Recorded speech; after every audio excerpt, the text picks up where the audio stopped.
ආයුබෝවන් මගේ ඕරෝෆ් නේචයාලෝ හැම දෙනාටම. ඔන්න මම අදත් ඔයාලට ඔයාලගේ ජීවිතය මේ ආකර්ෂණ නීතිය භාවිතා කරනකොට ඉතාමත් වැදගත් වෙන මෙතඩ් එකක් එන්නත්නම් මැනිෆෙස්ටේෂන් ක්‍රමයක් අරගෙන තමයි ඔයාලව හම්බ වෙන්න ඇවිල්ලා ඉන්න.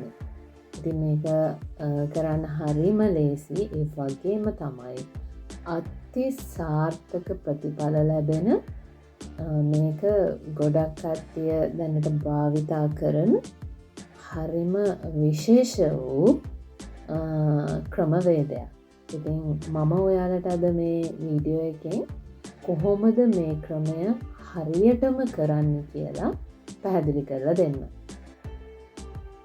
ඉතින් අපිට මේ ක්‍රමය කරන්න අවශ්‍ය වෙනවා මේ වගේ තනි සුදු පාට කොලයක්, ඒ වගේම රතු පාට, නිල් පාට හෝ කොළ පාට පෑනක් පැටිගෙන් එකක්. හරි මේ වගේ මට ඉතින් රතු පාට වගන්න පුළුවන් මේ චෝක් එක. ඉතින් මම අද ඔයාලට මේකෙන් කරලා පෙන්නන්න. අපි මේ ක්‍රමවේදය හඳුන්වන්නේ ඉන්ෆිනිටි ක්‍රමය කියලා. ඉන්ෆිනිටි කියන්නේ මේ බහුලතාවය කියන දෙයට අදාළ සංකේතයකින් අපි මේ ඉන්ෆිනිටි මෙතඩ් එක කොහොමද කරන්න කියලා අද මේ වීඩියෝ එකෙන් ඔයාලට පැහැදිලි කරලා දෙන්න. ඉතින් ඒකට මම අර මුලින්ම කිව්ව විදිහට මේ වගේ තනි සුදු කොලයක් අරගෙන රතු පාට, නිල් පාට හෝ කොළ පාට පැටිග්ගන්න එකක් හරි පෑනක් හරි ඔයාලට මේකට භාවිතා කරන්න පුළුවන්. මේකට කළු පාට පෑනක් භාවිතා කරන්න එපා. ඉතින් ඉන්ෆිනිටි මාක් එක කියන්නේ හරියට මේක 8 ඉලක්කම වගේ තමයි අපි අඳගන්න ඕනේ. ඉතින් අපි මෙන්න මේ විදිහට මේ කොලේ උඩ මේ මාක් එක මෙහෙම අඳගන්න ඕනේ. මේක නවත්තන්න නැතුව මෙන්න මේක උඩම මෙහෙම වට 3ක් අරගෙන යන්න ඕනේ. මෙතනින් අපි 3වෙනි වටේ නවත්තන්න ඕනේ. ඊට පස්සේ අපිට මේක භාවිතා කරන්න පුළුවන් වගේ මොකක් හරි එක ප්‍රාර්ථනාවක් සඳහා පමණයි. ඒ කියන්නේ ඔයා කාගෙන් හරි යමක් බලාපොරොත්තුෙන් ඉන්නවනම් ඔයා හිතන්නකෝ ඔයා දැන් ඉන්ටර්විව් එකකට ගිහිල්ලා ඔයාට ඒ ඉන්ටර්විව් එකේ රිසල්ට් එකක් එනකන් ඔයා කෝල් එකක් බලාපොරොත්තුෙන් ඉන්නවා. එහෙම නැත්නම් කාගෙන් හරි ඊමේල් එකක් එනකම් බලාගෙන ඉන්නවා, කාගෙන් හරි ලියුමක් එනකම් බලාගෙන ඉන්නවා. අන්න ඒ වගේ තවත් කෙනෙක්ගෙන් ඔයා බලාපොරොත්තු වෙන දෙයක් ලබා ගන්න තමයි මේ ක්‍රමය ගොඩාක්ම අපිට භාවිතා කරලා සාර්ථක ප්‍රතිඵල ගන්න පුළුවන් වෙන්නේ. ඉතින් දැන් මේ විදිහට අපි 8 ඉලක්කම ලියාගත්තට පස්සේ මේ 8 ඉලක්කම මේ විදිහට තමන්ගේ පැත්තට හරවා ගන්න ඕනේ. හරවාගෙන මෙතනින් ඔයාට ඒ ඇමතුම හරි ඒ ඔයාට මොකක් හරි ලැබෙන දේ ලැබෙන්න කියන්නේ ඔයාට එවන්න ඉන්න පුද්ගලයාගේ නම මෙන්න මෙතන උඩින් ලියන්න ඕනේ. අපි හිතමු ඔයාට ඒ කියන පුද්ගලයාගෙන් තමයි මේ කෝල් එක බලාපොරොත්තු වෙන්නේ. අපි මෙතන ඔයාව හඳුන්වමු B කියලා. හැබැයි මෙතන ඇත්තටම ලියන්න ඕනේ ඔයා කාගෙන්ද බලාපොරොත්තු වෙන කෙනාගේ නම සහ මෙතන යට ලියන්න ඕනේ ඔයාගේ නම.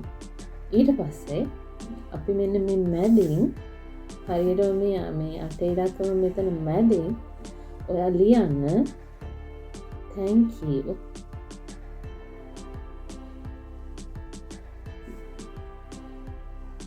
for giving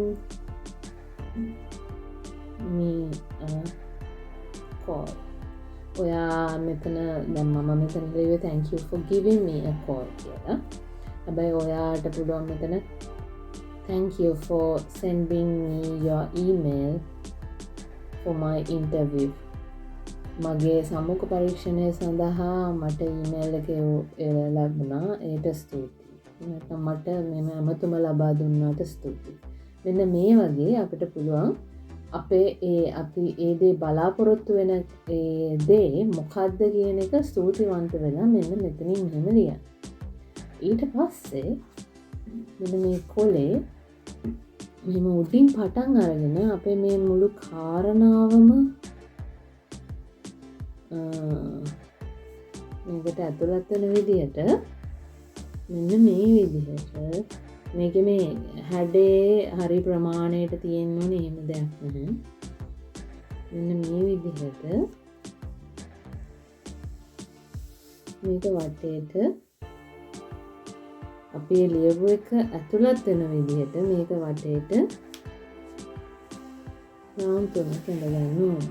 හැබැයි හොඳට මතක තියාගන්න ඔයා මේ රවුන්ඩ් 3 අඳිනකොට මේක මෙන්න මේ විදිහට දකුණු පැත්තට තමන්ගේ දකුණු අත පැත්තට යන විදිහට තමයි මේ රවුම අරගෙන ලියන්න ඕනේ. ඉතින් මේ විදිහට රවුන්ඩ් 3ක් අරගෙන ඊට පස්සේ ඔයාලට කරන්න තියෙන්නේ මේ කොලේ ඔයාගේ පැත්තට මෙතන මම කොළ කීපයක්ම අරන් තියෙනවා. මේ ඔයාට තියෙන ඊට පස්සේ මේ කොලේ තමන්ගේ පැත්තට 3 වතාවක් නමා ගන්න එක. මම ඔයාලට ඒක කරන විදිය දැන් පැහැදිලි කරලා දෙන්නම්.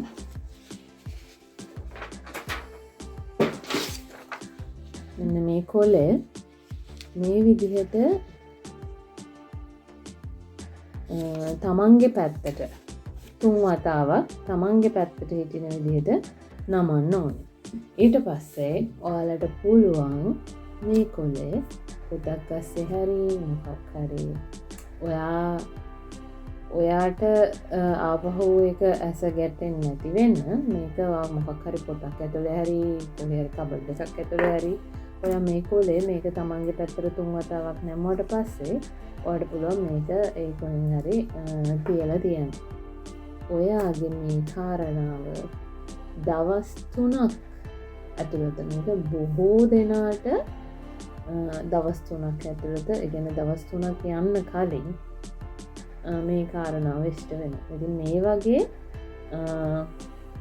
සාමාන්‍ය එදිනෙදා අපිට අවශ්‍ය කරන කාරණා සඳහා අපිට මෙන්න මේ ඉන්ෆිනිටි මෙතඩ් එක භාවිතා කරන්න පුළුවන්. ඉතින් මම හිතනවා ඔයාලට මම මේ අද පැහැදිලි කරලා දුන්න මේ ක්‍රමවේදය ඉතාමත් හොඳින් පැහැදිලි වෙන්න ඇති කියලා. ඉතින් ඔයාලත් අනිවාර්යයෙන්ම මේක කරන්න.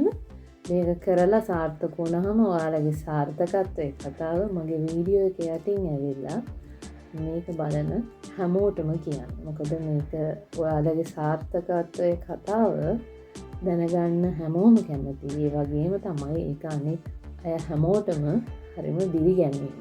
එහෙම නැත්නම් ඒක මොටිවේෂන් එකක්. ඉතින් තවත් ඔයාලගේ ජීවිතේට වැදගත් වීඩියෝ එකක් අරගෙන ආයෙත් ඔයාලව හම්බ වෙන්න බලාපොරොත්තුවෙන් අදට මම මේ වීඩියෝ එකෙන් ගිහින් එනවා. ඉතින් මේ ආකර්ෂණ නීතිය භාවිතා කරනකොට අපිට වැදගත් වෙන ක්‍රමවේද කියන්නේ මේ වගේ මැනිෆෙස්ටේෂන් ක්‍රමවේද ඒ වගේම තමයි මේ ආකර්ෂණ නීතිය කියන්නේ හරිම ගැඹුරු දෙයක්. ඉතින් මේක මම ඔයාලට මේ පුළුවන් තරම් සරල විදිහට තේරුම් කරලා දෙන්න තමයි මේ උත්සාහ ගන්න. ඉතින් අපි හරියටම මේ දේ තේරුම් ගත්තොත් මැජික් එකක් වගේ අපි හිතන දේ සිද්ධ වෙන්න පටන් ගන්නවා. මේක මම මගේ අත්දැකීමෙන්ම තමයි ඔයාලට කියන්න. ඉතින් පොඩ්ඩක්වත් නෙගටිව් වෙන්න එපා. ඍණාත්මක අදහස් ඇති කරගන්න එපා. තමන් ධනාත්මක වෙලා චිත්ත රූප මවන එක ඔයාගේ ඒ දේ වැඩි දියුණු කරගන්න. ඉතින් මේ වගේ ක්‍රමවේදයක් භාවිතා කරනකොට උනත් ඔයා මෙතනින් මේ පණිවිඩය ලියනකොට උනත් ඔයා හොඳට මතක තියාගන්න ඔයා චිත්ත රූප මවන ගමන් මේ දේ ලියන්නේ. කියන්නේ ඔයාට ඇත්තටම ඒ ඇමතුම ලැබුණාම ඔයාට ඇත්තටම මේ කැඳවීම ලැබුණාම කොහොමද ඔයාට දැනෙන්නේ කියන දේ ඔයාගේ හිතට තදින්ම විඳගනිමින් මේ ක්‍රමයක් ඔයාලා කරලා බලන්න. ඉතින් මේක මේ වෙනකොට ගොඩක් දෙනෙකුට සාර්ථක වෙච්ච ඇත්තටම කියනවා නම් අතිසාර්ථක හැමෝටම සමහර අයට මේකට පැය ගාණක් යන කලින් ප්‍රතිඵල ලැබිලා තියෙනවා. සමහර අයට පැය 24ක් ඇතුළත, සමහර අයට පැය 48ක් ඇතුළත. අන්න ඒ වගේ ඉක්මන් ප්‍රතිඵල මේකෙන් මේක 99%ක්ම මේක ප්‍රතිඵල ලබාගෙන තියෙනවා. ඉතින් ප්‍රතිඵලයක් ලැබෙන්නේ නැහැ කියන්නේ එයාලා මේක මැනිෆෙස්ට් කරලා තියෙන විදිහේ මොකක් හරි වැරද්දක් තියෙන්න පුළුවන්. ඉතින් මේක හරියටම කරොත් අනිවාර්යෙන්ම ඔයාලට සාර්ථක ප්‍රතිඵල ලබා ගන්න පුළුවන් වෙනවාමයි. ඉතින් තවත් මම කිව්ව විදිහටම වැදගත් වීඩියෝ එකක් අරගෙන ඔයාලව හම්බ වෙන්න එනකන් අද මේ වීඩියෝ එකෙන් මම ගිහින් එන්න. හැමදාමත් වගේ මගේ යාළුවන්ට ජයම ප්‍රාර්ථනා කරනවා. ගිහින් එන්න.